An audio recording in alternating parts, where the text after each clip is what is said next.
నమస్తే, welcome to today news. Karimnagar జిల్లా కొత్తపల్లి మండలం రేకుర్తి గ్రామంలో వికలాంగుల కాలనీ 17వ డివిజన్లో గణేష నిమజ్జనం అంగరంగ వైభవంగా ఆటపాటలతో పిల్లపాపలందరూ ఘనంగా నిమజ్జన కార్యక్రమంలో పాల్గొన్నారు. అనంతరం భక్తులు మాట్లాడుతూ మా వికలాంగుల కాలనీ నుండి శ్రీ గణనాథుడి నవరాత్రులు దిగ్విజయంగా ముగించుకొని నిమజ్జనానికి తరలి వెళ్తున్నామని అన్నారు. మా వికలాంగుల కాలనీ తరపున గణేష్ నిమజ్జనోత్సవ శుభాకాంక్షలు. స్వామివారు నవరాత్రి పూజలు దిగ్విజయంగా ముగించుకొని ఈరోజు నిమజ్జనానికి తరలివెళ్తున్నారు.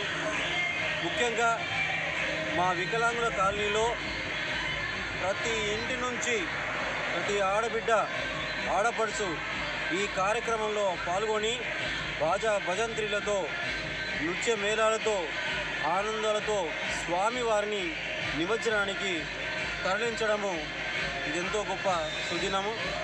మా వికలాంగుల కాలనీలో ఈరోజు మేము ఘనంగా నిమజ్జనోత్సవ కార్యక్రమాన్ని జరుపుకున్నాము. ఇటు కార్యక్రమము మా అందరి సమక్షంలో ఈ కార్యక్రమం దిగ్విజయానికి తోడ్పడినటువంటి ప్రతి ఒక్కరికి కూడా మా వికలాంగుల తరపున మా కాలనీ తరపున హైందవ బంధువులందరికీ కూడా పేరు పేరున కృతజ్ఞతలు తెలియజేస్తున్నాను.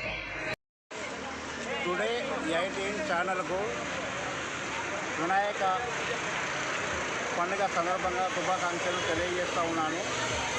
వికలాంగుల కాలనీలో 2008 సంవత్సరంలో కాంపల్లి నరసయ్య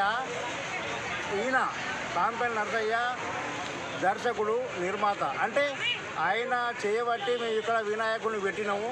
నా పేరు లక్ష్మణు.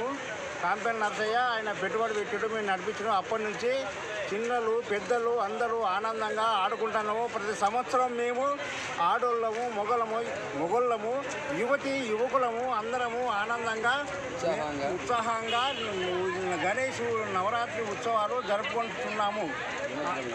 ఈరోజు నిమజ్జనం రోజు మీడియాకు మేము శుభాభివందనాలు తెలియజేస్తూ ఉన్నాము. ఇప్పుడు కృతజ్ఞతలు తెలియజేస్తూ ఉన్నాము. ఆ కాంపల్లి నరసయ్య దీనికి పునాది రాయి. శుభాకాంక్షలు తెలియజేస్తున్నాం. Thank you. కాలనీ 17వ డివిజన్లో వినాయక నిమజ్జన వేడుకలు ఘనంగా జరుపుకుంటున్నాము. చిన్న పెద్ద తేడా లేకుండా అందరు ఫుల్ ఎంజాయ్ చేస్తున్నారు. ప్రతి సంవత్సరం ఇలాగే మేము ఆనందంగా ఆ గణనాథుని పంపిస్తాం.